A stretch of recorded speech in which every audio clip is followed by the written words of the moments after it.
जय हिंद प्यारे बच्चों और साथियों। अभी तक हमने इतिहास के उस पक्ष तक बात की है जहाँ भारत को अभी भारत माता के दर्शन नहीं हो पाए।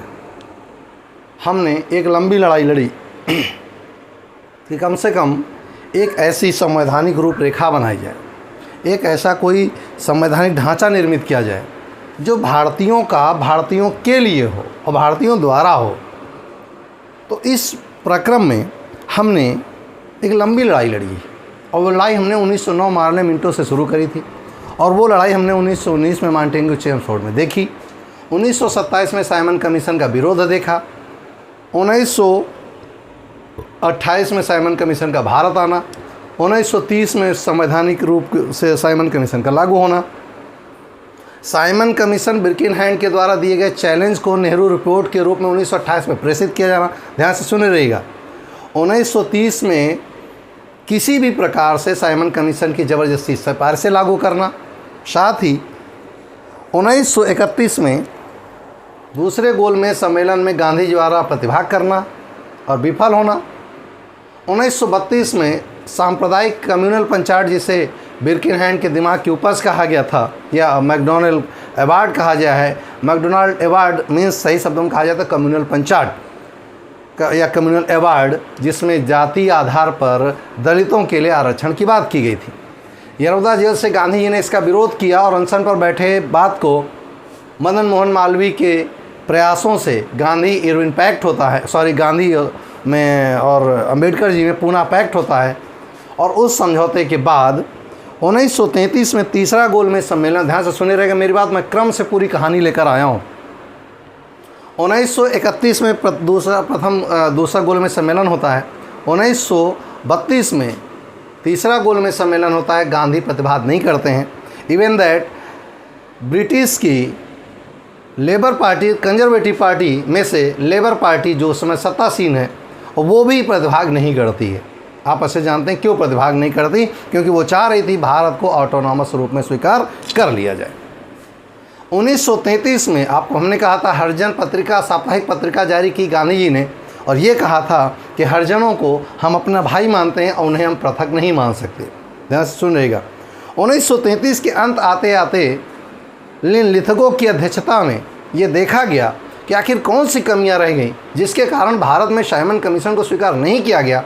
तो उसने श्वेत पत्र जारी किया 1933 में, जिसे लॉर्ड लिथगो ने 1934 में रिपोर्ट के रूप में, जिसे लिथगो रिपोर्ट कहा जाता है, के रूप में प्रेषित किया।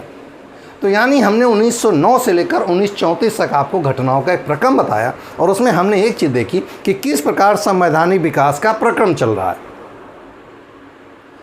1934 में जब ये रिपोर्ट आती है, लिथगो रिपोर्ट, और उसमें ये कहा जाता है कि भारतीयों द्वारा, अब नंबर 1 समझिएगा, भारतीयों द्वारा 1909,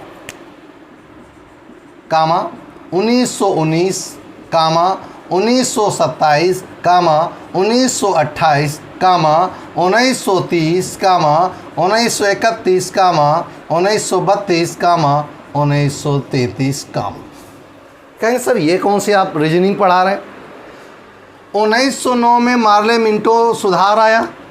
1919 में कहा गया केंद्र में द्वैध शासन होगा। ध्यान से सुनिए, प्रांतों में द्वैध शासन होगा। 1919 में प्रांतों में द्वैध शासन हमने पढ़ाया था। प्रांतों में द्वैध शासन माने यानी प्रांत में विधानसभा और विधान परिषद के रूप में लेजिस्लेटर काम करेगा। ध्यान सुनिएगा। 1927 में साइमन कमीशन की रिपोर्ट आती है, पेश किया जाता है बिल। 1928 में इसके विरोध में नेहरू रिपोर्ट आती है। 1930 में साइमन कमीशन की रिपोर्ट ज़बरदस्ती लागू की जाती है। 1931 में गोलमेज सम्मेलन होता है सेकंड, जिसमें कांग्रेस प्रतिभाग करती है। 1932 में सितंबर में गांधी पूना पैक्ट होता है, ठीक। और 1933 में गांधी जी द्वारा हरिजन साप्ताहिक पत्रिका के रूप में हरिजनों को अपना भाई के रूप में स्वीकार किया गया और पहली बार हरिजन शब्द प्रयोग किया गांधी जी ने। और ध्यान रखिएगा, गांधी जी ने ही पहली बार हरिजनों की एक सूची बनवाई थी 1933 में, जो कि मेरे अकॉर्डिंग मैं इसमें गलत मानता हूं कि आपको आइडेंटिफाई नहीं करना चाहिए था कौन क्या है, जहाँ तक हमारा मानना है। हो सकता है आप मेरी बात से डिसएग्री करें, लेकिन हमारा मानना है कि आपको किसी को आइडेंटिफाई करने का अधिकार नहीं होना चाहिए, और उससे तो आपने सीधा सीधा बता दिया कि आप अमुक हैं। अगर आप नहीं थे तो आपको खुलने का अवसर था, लेकिन गांधी जी द्वारा जब शेड्यूल्ड कर दिया गया, शेड्यूल तभी तो कहा, शेड्यूल माने होता है एक सूची बना देना, तभी तो उनको अनुसूचित कहा गया। यानी उस लिस्ट में जिनके नाम हैं वे अनुसूचित हैं। क्या बात है यार, अनुसूचित जात का मतलब अभी 90% लोगों ने पता है अनुसूचित जात का मतलब वो जानते हैं केवल निम्न वर्ग है, जिसमें कोई जातिगत नाम संबोधन नहीं हम कर रहे, उनमें वो वर्ग आता है। जबकि हकीकत है 1993 में गांधी जी द्वारा एक शेड्यूल बनवाई गई थी। शेड्यूल माने होता है एक प्रश्न, एक लोगों का नामों का एक प्रक्रम, जिसे अनुसूची कहते हैं, और उसी को अनुसूचित जाति कहते हैं। जो उस लिस्ट में नाम दिए गए वे सब शेड्यूल का यानी दलित वर्ग हैं। सही शब्दों में गांधी की भाषा में हरिजन है। अब बताइए आपने आइडेंटिफाई किया या नहीं किया? हाँ, आप ये भी कह सकते हैं आइडेंटिफाई इसलिए किया क्योंकि इनके उद्धार का काम किया जा सके। तो क्या बिना आइडेंटिफिकेशन के उद्धार का काम नहीं हो सकता क्या? बिल्कुल हो सकता था। देखिए 1934 में लिनलिथगो की रिपोर्ट आती है 1934 में, और इसमें कहा जाता है कि भारतीयों द्वारा बनाए गए संवैधानिक प्रावधानों को स्वीकार कर लिया जाए। और कौन कौन से संवैधानिक प्रावधान, यानी इन सब की बातों से थोड़ी थोड़ी चीज़ें ले ली गई। मेरी बात समझ लीजिएगा, इन सभी चीज़ों से एक छोटी छोटी चीज़ें ले ली गई और लेकर इसका एक बंच बनाया गया, और इसको सबको जोड़कर आप कहा जाए ये एक ट्रायंगल बना। अगर इसका निचोड़ कहा जाए, अगर आप इसे कहें कि निचोड़ है, तो ये निचोड़ कहलाएगा भारत शासन अधिनियम 1935। मुझे लगता है पूरी कहानी अब तो दिमाग में आ गई होगी, कहाँ से चले और कहाँ से आ गए और क्यों मानना पड़ा। क्योंकि आप ब्रिटिशर्स को पता चल गया था कि जब गांधी नहीं मान रहे हैं, हरिजनों को हमने जानकर उनको लड़ा रखा है, उसके बाद भी सब समझौता करके एक हो गए, तो भारतीयों की बात मान लो, अदरवाइज अभी भारत छोड़ना पड़ेगा, है ना। क्योंकि आपको अच्छे से पता है 23 मार्च 1931 में फांसी के बाद, भगत सिंह, राजगुरु, सुखदेव की फांसी के बाद भारत में क्रांति की ज्वाला जलनी ही थी।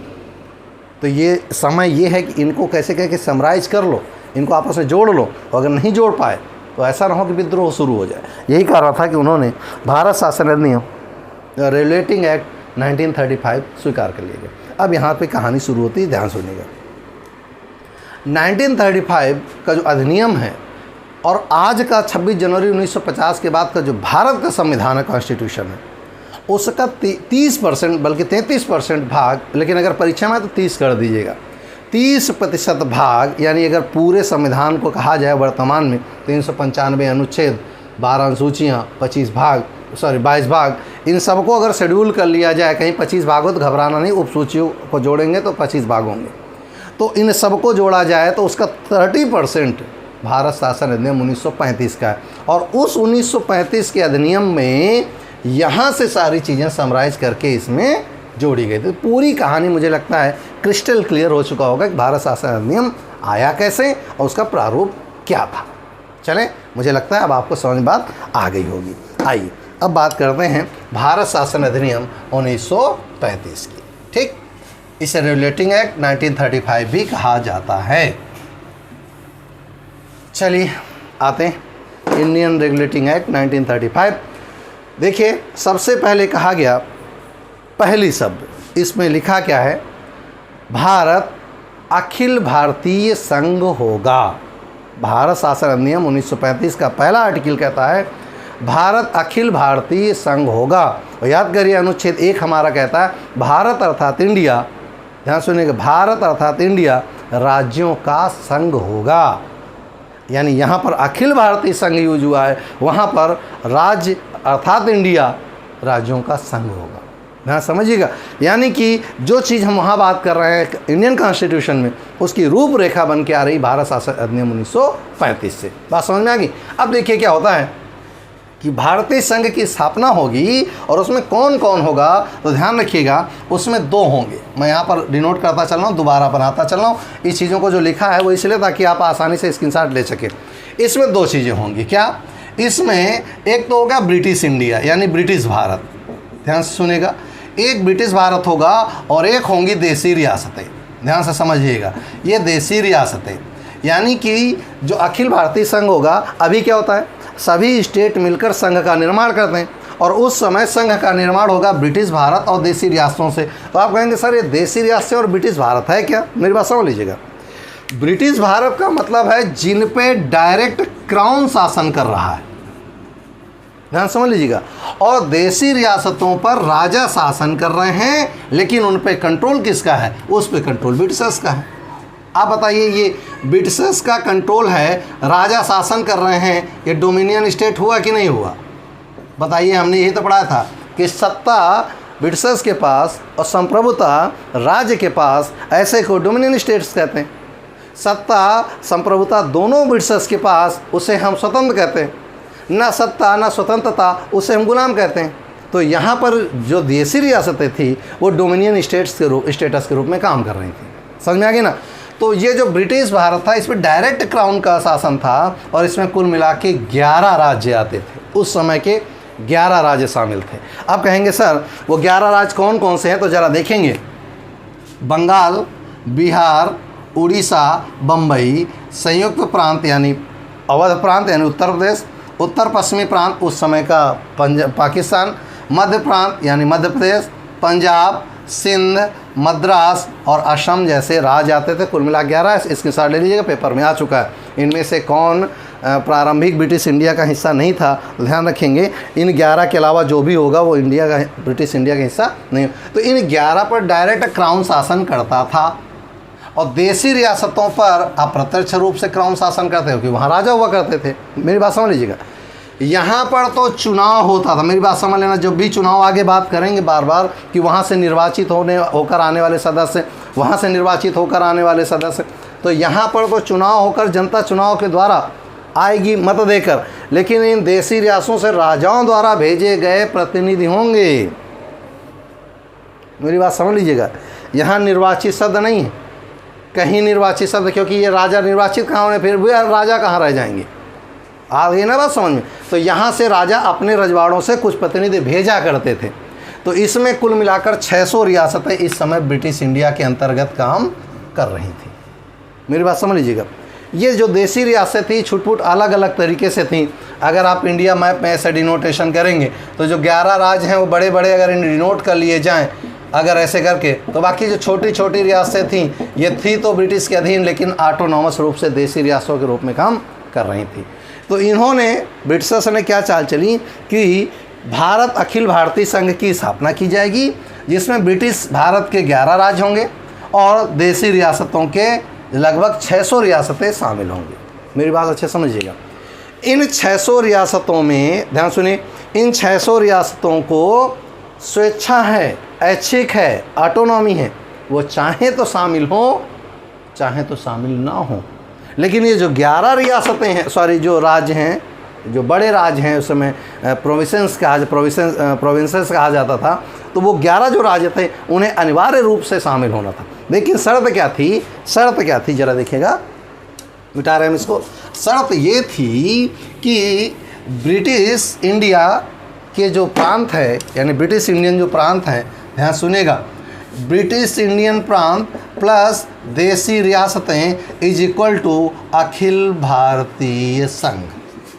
अब बात समझिए, यानी कि जब तक ये मिलेंगी नहीं तब तक आप अखिल भारतीय संघ बनाएंगे कैसे?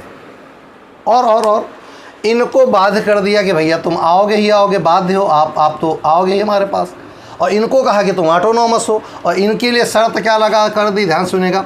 इनकी पहली शर्त ये थी कि आप कम से कम, मेरी बात समझ लीजिएगा, कम से कम इतनी जनसंख्या लेकर आइए, इतनी जनसंख्या लेकर आइए जिसमें से लगभग 50% सीटें आपकी यहाँ से रिजर्व हों। मेरी बात से समझ लें, आपको कम से कम 50% यहाँ रियासतों से प्रतिनिधि चुनकर भेजने हैं, बशर्ते कि जो वहाँ की जनसंख्या है उसके आधार पर 50% जनसंख्या उनका चुनाव करके भेजे। कहाँ ऐसे संभव है यार?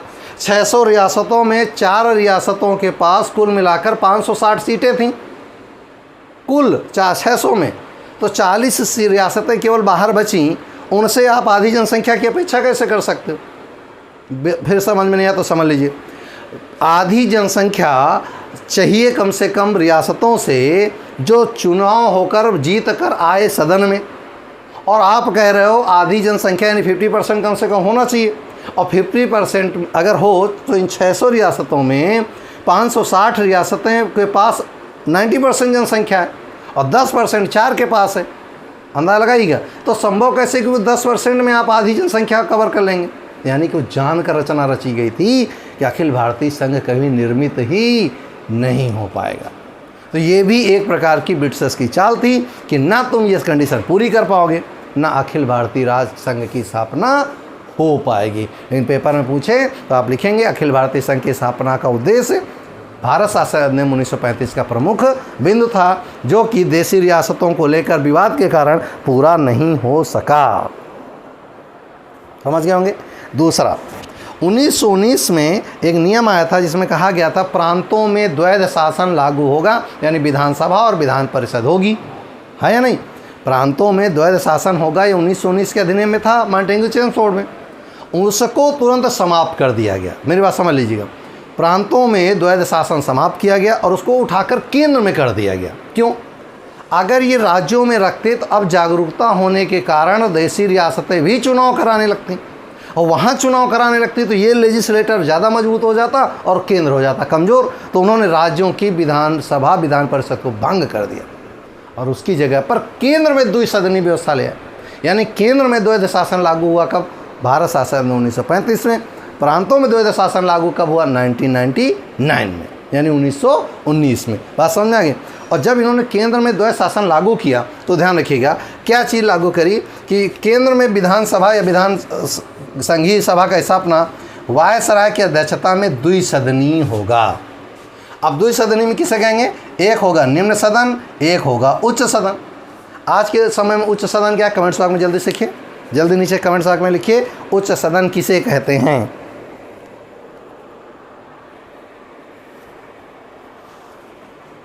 हाँ बिल्कुल बिल्कुल सही, राज्यसभा ही कहते हैं किसको? उच्च सदन को। निम्न सदन कहते हैं किसको? लोकसभा को। तो यहाँ पर जो निम्न सदन था उसी का नाम रखा गया संघीय सभा और जो उच्च सदन था उसका नाम रखा गया राज्य परिषद। अब देखिए यहाँ पर कैसे कौन आएगा। निम्न सदन में कुल 375 सदस्य होंगे। ये पूरी रूपरेखा अपने भारतीय संविधान की है। 375 सदस्य कुल होंगे यानी लोकसभा में, जिसमें से 250 आएंगे ब्रिटिश इंडिया से। समझ गए होंगे कहाँ से? यहाँ 11 में से आएंगे। जो 11 प्रांत हैं इनमें से चुनकर कितने सदस्य आएंगे? 250। बचे कितने? 125। कहाँ से आएंगे? अपने आप जान गए, वो ब्रिटिश कहाँ से आएंगे? देशी रियासतों से। यानी कि 250 लोग निर्वाचित होकर आएंगे यहाँ से और 125 निर्वाचित होकर नहीं, मनोनीत होकर आएंगे। कहाँ? उच्च सदन में। यही आज भी मनोनीत होकर ही जाते हैं। दूसरा, जो उच्च सदन है उसे राज्य परिषद कहा गया। उसमें कुल सीटों की संख्या 260 थी, जिसमें 156 आते हैं ब्रिटिश इंडिया से यानी ब्रिटिश भारत से और 104 आते हैं कहाँ से? रियासतों से मनोनीत या चयनित होकर। अब यहाँ पर चयनित और निर्वाचित में अंतर होता है। निर्वाचित माने जिसको चुनाव देकर वोट देने का अधिकार प्राप्त हुआ। और लेकिन यहाँ समझ लीजिएगा, अभी तक भारत शासन अधिनियम में केवल 10% जनसंख्या को वोट देने का अधिकार। फिर रिपीट कर रहा हूँ, भारत में 1971 आने से पहले सही से चुनाव हो ही नहीं पा रहे। तो यहाँ पर केवल 10% भाग संख्या चुनाव में लड़ रही है। केवल 10% लोग हैं जो चुनाव लड़े, ये मतदान का अधिकार। तो यानी 90% लोगों का प्रतिनिधित्व भारत नहीं कर रहा, केवल 10% लोगों का प्रतिनिधित्व कर रहा। चलिए आगे आते हैं। इस प्रकार बात समझ में आ गई होगी ना। संघीय सभा से 350 सही शब्दों का, लोकसभा में सीटों की संख्या 375 होगी, 250 होगी ब्रिटिश इंडिया से। आज का भी देख लीजिएगा, आपको समझ में आ जाएगा। 550 में से 530 प्लस 20 और प्लस 2, अब 2 खत्म। तो 250 ब्रिटिश इंडिया से, 125 रियासतों से। राज्यसभा या उच्च सदन में 260 सीटें होंगी, 156 ब्रिटिश इंडिया से, 104 रियासतों से चयनित होकर या निर्वाचित होकर आएंगे। यहाँ तक मेरी बात समझ में आ गई होगी। अगर नहीं आई है तो कमेंट बॉक्स में दीजिए या व्हाट्सएप ग्रुप में आके बात करिए कि सर हमें अभी समझ में नहीं आया। आप फिर समझ लीजिए कि ब्रिटिश इंडिया में, या यूँ कहें कि लोकसभा में, तत्कालीन लोकसभा में कुल सीटों की संख्या होगी 375। इन 375 में से 250 आएंगे कहाँ से? ब्रिटिश इंडिया से, यानी 11 राज्यों से आएंगे। आप अच्छे से भी बता चुके हैं हम। इन 11 राज्यों से चुनकर आने वाले व्यक्तियों की संख्या 250 होगी और 125 सदस्य आएंगे रियासतों से, जिन्हें रजवाड़े अपनी तरफ से भेजेंगे जाएंगे। तो ये लोग कहाँ जाएंगे? लोकसभा में। इसके बाद आएंगे राज्य परिषद में। तो राज्यसभा में सदस्यों की संख्या होगी 260 और 260 में से 156 लोग होंगे ब्रिटिश इंडिया से और 104 लोग होंगे रियासतों से जो राजाओं द्वारा चयनित होकर भेजे जाएंगे। तो ये थी रूपरेखा किसकी? संघीय विधानसभा की। लेकिन जब आप अखिल भारतीय संघ की स्थापना ही नहीं कर पाए, ये तो संरचना तब थी ना जब आप अखिल भारतीय, और जब अखिल भारतीय संघ स्थापित नहीं हुआ तो ये भी बेकार हो गया क्योंकि ये लागू ही नहीं होगा। अरे लागू तो तब हो जब अखिल भारतीय संघ, उन्होंने एक नया पुछल्ला जोड़ दिया था। आया समझ में ना? इस आधार पर भारतीय विधानसभा या विधान परिषद की रूपरेखा यहाँ से निर्धारित हो जाती लेकिन लागू नहीं हो पाती है। बात समझ में आ गई होगी अच्छे से। चलिए आगे चलते हैं। यहाँ तक कहानी यह थी कि भारत शासन अधिनियम में कौन सा बिंदु महत्वपूर्ण था। अगला देखिए, जब संघ सूची राज सूची निर्धारित हो गई तो ये कहा गया कि विषयों का बंटवारा कर लिया जाए। अब विषयों का बंटवारा क्या है? जैसे नदी किसके हिस्से में आएगी, सड़क किसके हिस्से में आएगी, प्रशासन किसके हिस्से में आएगा, टैक्सेशन किसके हिस्से में आएगा। क्यों आएगा? क्योंकि आपने राज्यसभा लोकसभा और अलग अलग कर दिया। केंद्र सूची के विषय अलग होंगे, राज्य सूची के विषय आज भी यही हैं। राज्य सूची के विषय अलग होंगे, समवर्ती विषय अलग होंगे, अवशिष्ट शक्तियाँ अलग होंगी।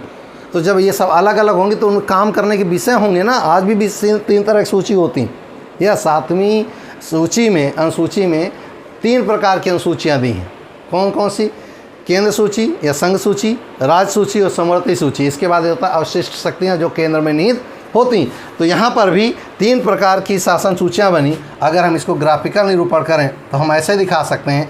यह है संघ सूची यानी फेडरल शेड्यूल, और ये है राज्य सूची यानी स्टेट शेड्यूल या राज्य सूची, और ये है समवर्ती सूची यानी जिस पर राज्य और केंद्र दोनों विषय पर काम कर सकते हैं। तो उस समय 59 विषय थे संघ सूची में, 36 विषय थे समवर्ती सूची में और 54 विषय थे राज्य सूची में। यानी राज्य 54 विषयों पर काम कर सकता था, केंद्र और राज्य दोनों 36 विषयों पर काम कर सकते थे और 59 विषयों पर संघ काम करता था। ये पेपर में बहुत पूछा गया, तो आप ध्यान रखिएगा। 59 सूची किस में थे विषय? संघ सूची में।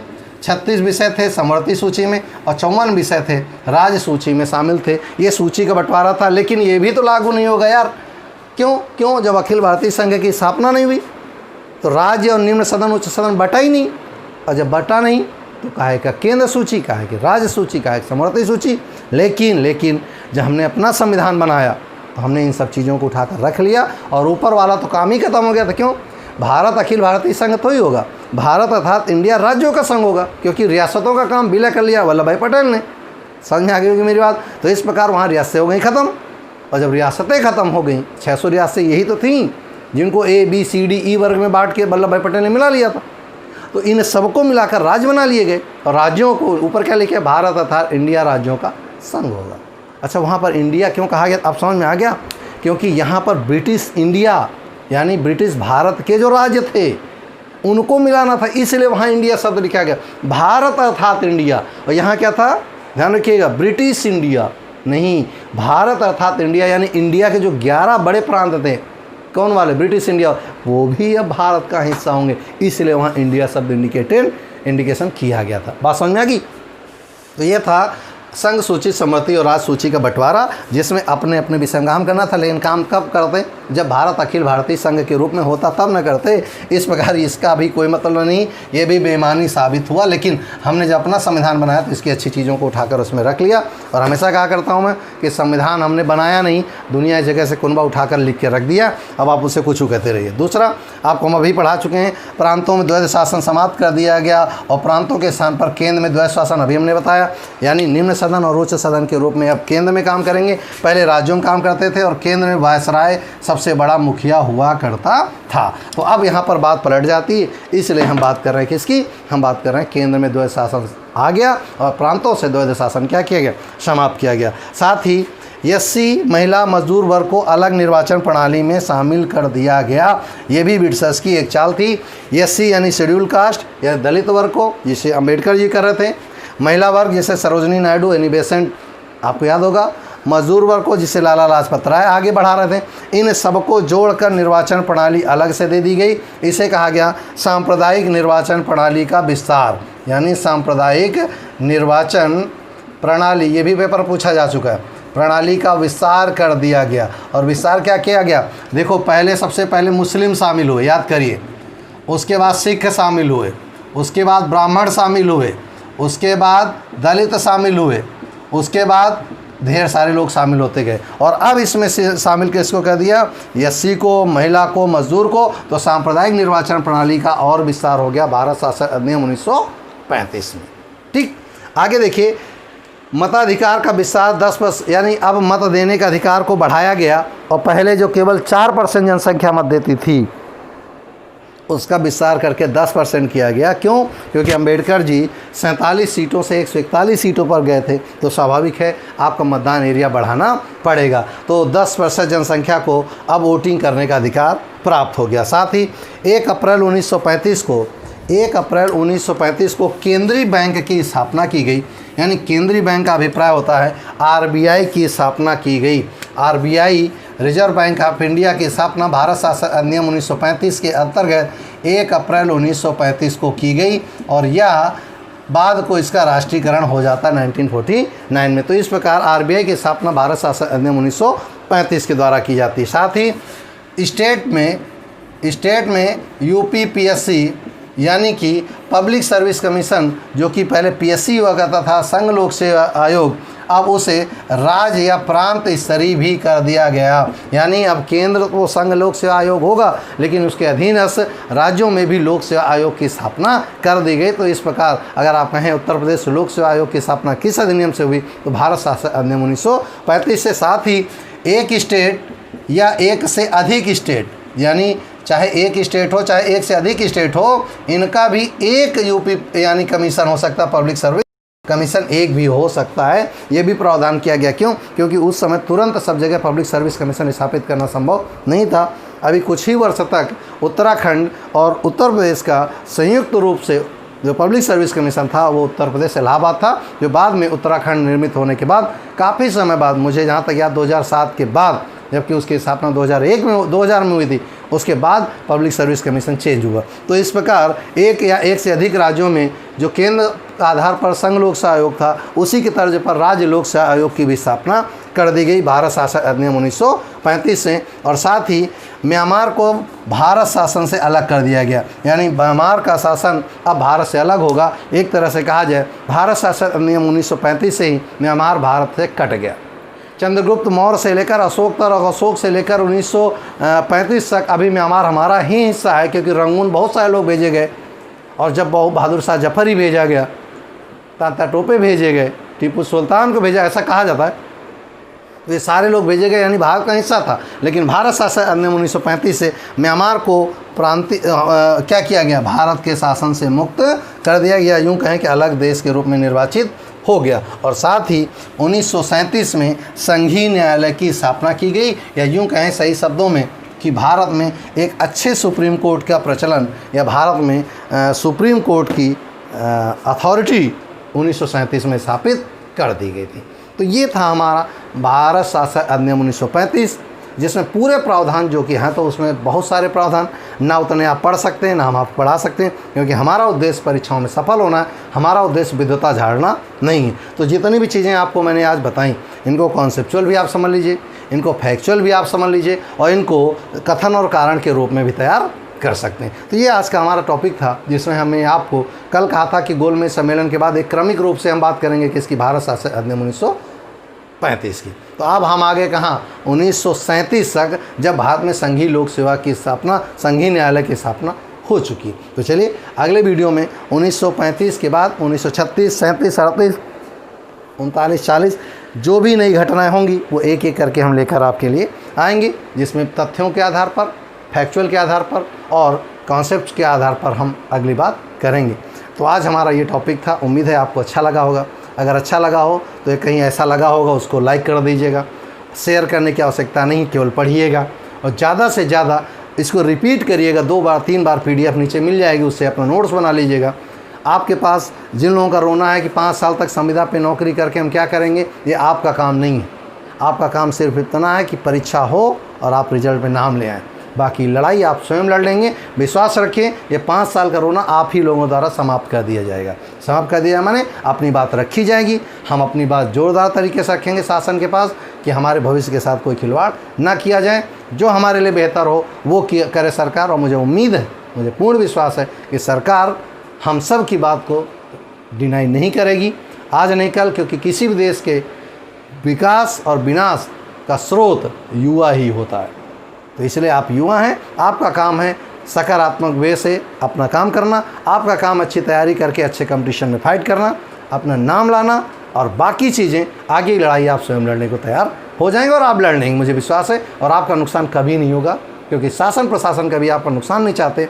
थोड़ी देर हमको लगता ज़रूर है कि गड़बड़ है। ठीक, आज फिलहाल इतना ही, मिलते हैं नेक्स्ट वीडियो में नए उम्मीद के साथ, नए जोश के साथ। आज फिलहाल इतना ही। जय हिंद।